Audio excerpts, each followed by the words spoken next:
Night of থ্রিলসে আজকের গল্প the monkeys প। গল্পটির রচয়িতা ডব্লিউ জেকবস। গল্পটির ভাবান্তর করেছেন ব্রেনসনিয়ার অর্থাৎ নাইট অফ থ্রিলস টিম। গল্প পাঠে রোহান, অন্যান্য ভূমিকায় তৌসিফ, সোমা আর সৃজিত। তাহলে শুনতে থাকুন দ্য মাঙ্কিস প।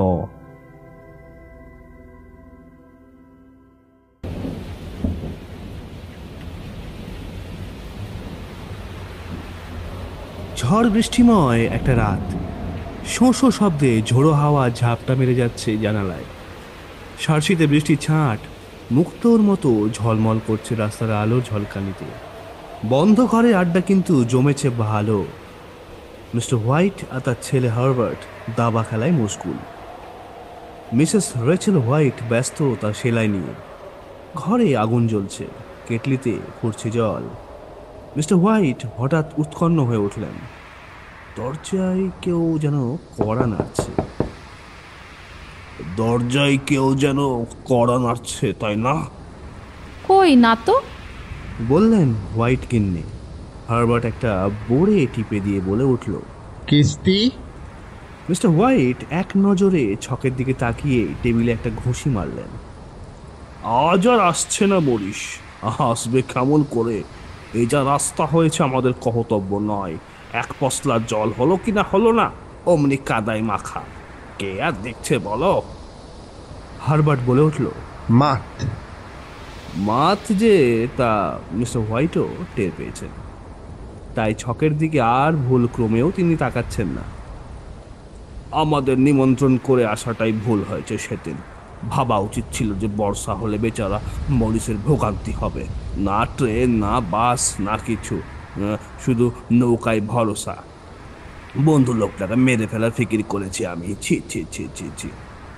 মিসেস হোয়াইট বলে উঠলেন, মিছিমিছি তরবর করছো কেন এত? খেলে যাও, পরের বার বাজি হয়তো তুমিই জিতবে। হোয়াইট অপ্রস্তুতির এক শেষ। এদিক ওদিকে তাকিয়ে শেষকালে চেয়ারে হেলান দিয়ে বসলেন। হার জিত নিয়ে কথা হচ্ছে না, আমি ভাবছি আমার বন্ধুর কথা। 20 বছর পরে দেখা। গুদাম সরকারি চাকরি নিয়ে ইন্ডিয়ায় গেল, ফিরে এলো মেজর হয়ে, চিকন চাকন মুখ। এখন হয়েছে গর্দান গিয়া, অলওয়েজ ষাঁড়ের মতো। ভাবলাম তোমাদের সঙ্গে আলাপ করিয়ে দেওয়া উচিত। আমি কবে আছি কবে নেই। হারবার্টের একটা গডফাদার থাক। দরজায় কড়া এবার সত্যিই নড়ল। মিস্টার হোয়াইট লাফিয়ে উঠে ধূপ ধূপ করে সিঁড়ি দিয়ে নামতে লাগলেন বন্ধুর অভ্যর্থনার জন্য। মিসেস হোয়াইট আয়নার সম্মুখে দাঁড়িয়ে চুলটা একবার ঠিক করে নিলেন। মিস্টার হোয়াইট ঘরে ঢুকলেন দশাশয় চেহারার এক পৌঢ়কে নিয়ে। মুখখানি তার গোলগাল, রাঙা টকটকে। মেজর মরিস পরিচয় করিয়ে দিলেন হোয়াইট। করমর্দন, কুশল প্রশ্ন বিনিময়, চেয়ার গ্রহণ, হুইস্কির গেলাস অতিথির সম্মুখে স্থাপন, এইসব হলো। তোমার কথাই বলছিলাম হে এদের উক্তিটা মিস্টার হোয়াইটে। বলছিলাম যে মরিসকে দেখলে স্বাদ জাগে, আমিও একবার ইন্ডিয়া ঘুরে আসি। হুইস্কির গেলাস মুখ থেকে নামিয়ে মরিস বললেন, সুখে থাকতে বুঝি ভূতে কিলাই? কেন কেন কেন বলছো? হোয়াইট যেন মর্মাহত হয়ে উঠলেন। ও কথা কেন বলছো? ইন্ডিয়ার মতো অমন দেশ আর আছে? কত কালে সব পুরানো স্থাপনা, কত সাধু সন্ত ফকির সন্ন্যাসী, কত দড়ির খেলা দেখানোর বাজিগর। আহা, কত সাপ, কত প্লেগ, কত ঠগ পিন্ডারি বোম্বেটে। বলে যাও না, বলে যাও। টিপ্পনি কাটলেন মিস্টার মরিস। মিসেস হোয়াইট ততক্ষণে খাবার সাজিয়ে ফেলেছেন টেবিলে। কথাবার্তার ফাঁকে একটু থমকানি এলো। তারপর হঠাৎ একসময় হোয়াইট বলে উঠলেন, ওহে, সেদিন কি একটা বানরের থাবার কথা বলছিলে? হ্যাঁ, ট্রেন ধরবার জন্য তাড়াতাড়ি চলে এলাম। ব্যাপারখানা খুলে বলো দেখি। মেজর একটু বিকৃত করলেন মুখটা।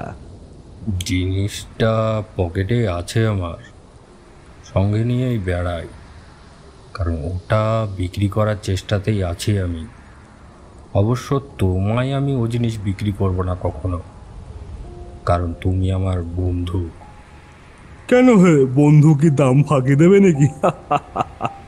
হাসি এবং বিস্ময়ে মেশামেশি মিস্টার হোয়াইটের কথা। এ থাবা যে নেবে, সে মস্ত এক বিপদের ঝুঁকিও নেবে মাথায়। জিনিসটা অভিশপ্ত। হ্যাঁ, অভিশপ্ত। অভিশপ্ত? মিস্টার হোয়াইট চমকে উঠলেন, বিস্ময় প্রকাশ করলেন ওই একটা শব্দের ভেতর দিয়ে। হ্যাঁ, অভিশপ্ত। এক ফকির দিয়ে গেছেন অভিশাপ। মালিকের ক্ষতি ছাড়া উপকার এ কখনো করবে না। অথচ মজা এই, এর অশুভ শক্তির কথা জেনে শুনেও এর মালিক হবার জন্য ক্ষেপে উঠবে সব লোক। কারণ আছে খেপবার। এ থাবা মালিকের যে কোনো 3টি ইচ্ছা পূরণ করতে পারবে। 3টি মাত্রই অবশ্য, তার বেশি নয়। আর মালিক পরম্পরায় অনন্তকাল ধরেও নয়। 3টি মালিক মাত্র ওই কাজ পাবেন ওর দ্বারাই। পরবর্তী মালিক কেউ যদি আসে, সে পাবে লবডঙ্কা। তৃতীয় মালিকের ইচ্ছা পূরণের সঙ্গে সঙ্গেই এই জিনিস তার সব শক্তি হারিয়ে ফেলবে। কথা বলতে বলতে মরিস পকেট থেকে একখানা খাম বার করেছেন। দেখলেই বুঝতে পারবে যে এর চেহারা যে কোনো মরা বাঁদরের শুকনো কোঁকড়ানো থাবার মতোই। অশুভ শক্তির কথা যা বললাম, তাও এর নিজস্ব কিছু নয়। সে শক্তি শয়তানের। মিস্টার হোয়াইট খামটা নিয়ে তা থেকে বার করে ফেলেছেন বানরের থাবাটা। তার হাত থেকে নিল হারবার্ট, কিন্তু মিসেস হোয়াইট ওটা ধরতে গিয়ে হঠাৎ হাত গুটিয়ে নিলেন। মুখে তার ফুটে উঠল অপরিসীম বিতৃষ্ণা। মিস্টার হোয়াইট জিজ্ঞেস করলেন, 3জন মালিক বলছিলে না? কাজ 3জন পাবে তো? তুমি কোন মালিক, প্রথম না দ্বিতীয় না তৃতীয়? দ্বিতীয়। মিস্টার মরিস বলে উঠলেন। প্রথম মালিক ফকিরের হাত থেকেই পেয়েছিলেন ওটা। তার প্রথম দুটো ইচ্ছে কি ছিল তা আমি জানি না, তবে তৃতীয় ইচ্ছাটা ছিল মৃত্যু। সেটা আমার হাত দিয়ে তিনি পেয়েছিলেন, এবং কৃতজ্ঞতার বশেই বোধ হয় মৃত্যুকালে এই বস্তুটা আমাকে দিয়ে গিয়েছিলেন। আর তুমি, তোমার 3টে ইচ্ছে? আমার 3টে ইচ্ছেই পূরণ করেছে ওই থাবা। তবে কি চেয়েছিলাম ওর কাছে তার জিজ্ঞেস করো না, বলতে ভালো লাগবে না আমার। এখন ওই থাবার কাছে আমার আর কোনো প্রত্যাশা নেই, আশঙ্কাও নেই। অকারণ কেন বয়ে বেড়াবো? বেচে দেবো তাই। তুমি আমাকেই বেচবে, বললেন মিস্টার হোয়াইট। না না, কখনো না। আগের মতোই দৃঢ় প্রতিজ্ঞ মরিস। বন্ধুর অনিষ্ট আমি কখনো করব না। একটু থেমে কি যেন ভাবলেন ভদ্রলোক। তারপর সেই লাল মুখ হঠাৎ যেন রক্তশূন্য দেখালো। নিজের মনেই যেন তিনি বলতে লাগলেন, বন্ধু বলে হোয়াইটকে আমি দিতে চাইছি না এটা। অন্যকে দিতে আমার কোনো আপত্তি নেই। এর মানে যে কি কদর্য আগে তা ভেবে দেখিনি। না না না, কাউকেই দেব না আমি। বন্ধু যারা নয় তাদেরই বা অনিষ্ট করবার কি অধিকার আছে আমার? বলতে বলতেই জ্বলন্ত অগ্নিকুণ্ডের উপরে থাবাটা ফেলে দিলেন মিস্টার মরিস। আর মিস্টার হোয়াইট অমনি ঝাঁপিয়ে পড়ে আগুনের ভেতর থেকেই ওটা টেনে বার করলেন। মিস্টার মরিসের মুখখানা এখন দস্তুর মতো ফ্যাকাশে হয়ে উঠল। তিনি উঠে দাঁড়িয়ে বললেন, ওটা পুড়ে গেলেই ছিল ভালো। যা হোক, আমার সঙ্গে ওর আর সম্বন্ধ নেই কিছু। আগুন থেকে তুমি তুলে নিয়েছ, তুমি বুঝবে। আমি চলি। ট্রেন ধরতে হলে আর দেরি করা চলে না। একটা কথা, হোয়াইট ব্যস্ত হয়ে বললেন। একটা কথা শুধু, কিভাবে চাইতে হবে থাবার কাছে? নিয়ম কানুন কিছু আছে নাকি? মিস্টার মরিস দরজার দিকে পা বাড়িয়ে বললেন, না, কিচ্ছু না। শুধু ডান হাতে ওটাকে উঁচু করে ধরবে, তারপর বলবে, আমি এই চাই।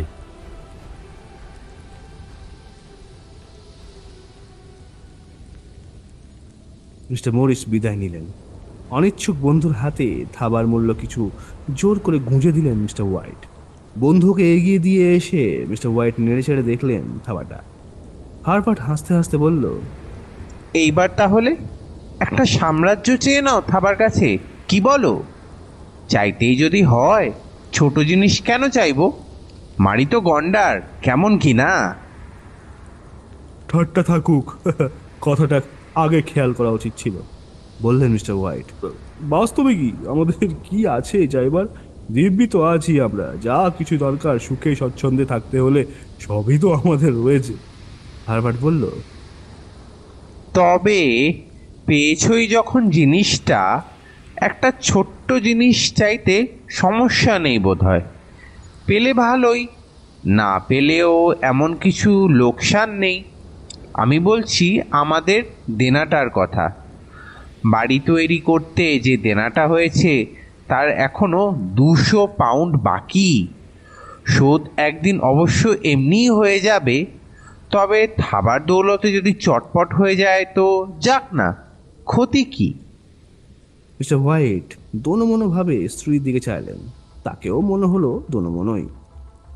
তখন একটুখানি চুপ করে থেকে হঠাৎ তিনি উঠে দাঁড়ালেন, আর ডান হাতে বানরের থাবাটা উঁচু করে ধরে জোর গলায় বললেন, আমি চাই 200 পাউন্ড। আহ! বলার সঙ্গে সঙ্গেই একটা অস্ফুট চিৎকার করে মিস্টার হোয়াইট বসে পড়লেন, আর থাবাটা মেঝেতে ছিটকে পড়ল কয়েক ফুট দূরে। কি হলো? অমন করলে কেন? ব্যস্ত হয়ে মিসেস হোয়াইট এগিয়ে এলেন। চমকে গেলাম, কেমন যেন একটা ভয় ভয় লাগছে হোয়াইটের। 200 পাউন্ড চাই বলার সঙ্গে সঙ্গে ওই শুকনো থাবাটা যেন সাপের মতো কিলবিল করে উঠলো আমার হাতের মধ্যে। হারবার্ট হেসে ফেলল। স্বাভাবিক, একটা শুকনো খাবার কাছে অত টাকা চাইলে সে কিলবিল করবে না তো কি করবে?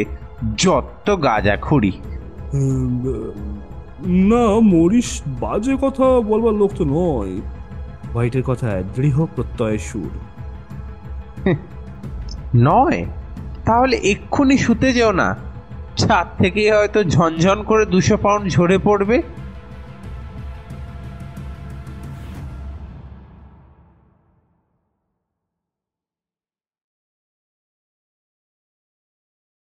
মুখে যাই বলুক না কেন, মনে মনে সবার একটা আশা থাকলো যে টাকাটা হয়তো পাওয়া যাবে।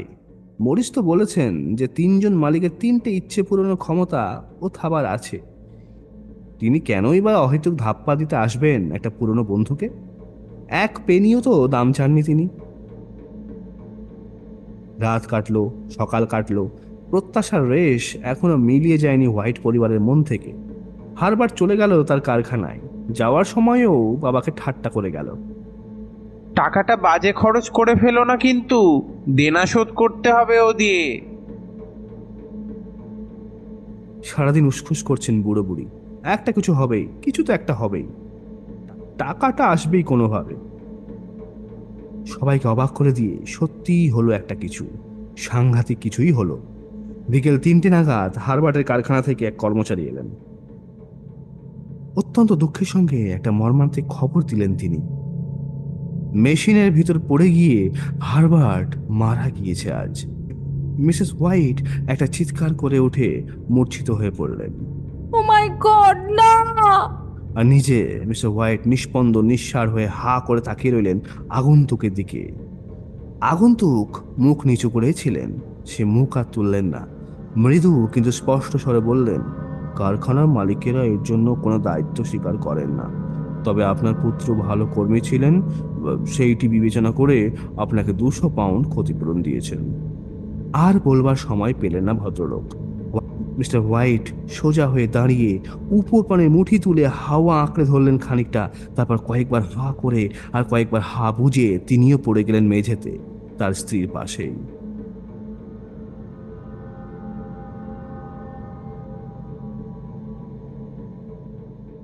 7 দিন কেটে গেল। একটা দুঃসহ পাষাণ ভার যেন বুকের উপর চেপে রয়েছে হোয়াইট দম্পতির। বিশেষ করে মিসেস হোয়াইট যেন বাক্য জ্ঞান রহিত। কখনো নীরবে শূন্য দৃষ্টিতে রাস্তার দিকে তাকিয়ে আছেন, কখনো বা বুক চাপড়ে হাহাকার করছেন হারবার্টের নাম করে। হোয়াইটের ভয় হচ্ছে রেচেল বুঝি পাগলই হয়ে যাবেন। সে রাত্রে বিছানায় পড়ে পড়ে ফুপিয়ে ফুপিয়ে কাঁদছিল বৃদ্ধা। হঠাৎ কি যে হলো তা ধর্মর করে উঠে স্বামীকে জোরে জোরে নাড়া দিলেন। শুনছো? ওঠো, ওঠো, বানরের থাবাটা আছে না ঘরে? হোয়াইট তো হতভম্ব। আবার বানরের থাবা? উত্তর করলেন, তা আছে বই কি। এক্ষুনি আনো। না, এক্ষুনি চলো, থাবার কাছে হারবার্টকে ফেরত চাও, ফেরত চাও। আমার ছেলেকে সে ফিরিয়ে দিক। আমরা যা চাইবো তা তা সে দিতে বাধ্য। চলো চলো চলো। বৃদ্ধ স্তম্ভিত। এও কি হয়? দস্তুর মতো খেপে না গেলে কেউ কি এমন অসম্ভব প্রার্থনা করতে পারে? মরা মানুষকে ফিরিয়ে আনতে চাওয়া জীবিতের সংসারে, এই শুধু পাগলামি নয়, এ পাপও। কিন্তু তার কোনো প্রতিবাদ কানে তুললেন না মিসেস রেচেল। যেন পাগলদের মতোই গায়ে এসে পড়েছে অমানসিক জোর। ঠেলেই নিয়ে চললেন স্বামীকে নিজের ঘরে। বানরের থাবা সেইখানেই আছে। রেচেলের উন্মাদনা শেষকালে বৃদ্ধ হোয়াইটের মাথাতেও সংক্রামিত হলো। চিন্তা করবার ক্ষমতা যেন তিনি হারিয়ে ফেললেন। যন্ত্রচালিতের মতো থাবাটা হাতে নিয়ে চেঁচিয়ে বললেন, আমি চাই আমার হারবার্ট বেঁচে ফিরে আসুক। সঙ্গে সঙ্গেই সেদিনকার মতোই থাবাটা লাফিয়ে উঠল, ছিটকে পড়ল গিয়ে দূরে মেঝেতে। হোয়াইটের সেদিকে কোনো লক্ষ্য নেই, তিনি থরথর করে কাঁপছেন। দরজায় মৃদু করাঘাত শোনা গেল না? মিসেস রেচেলও সেটা শুনেছেন।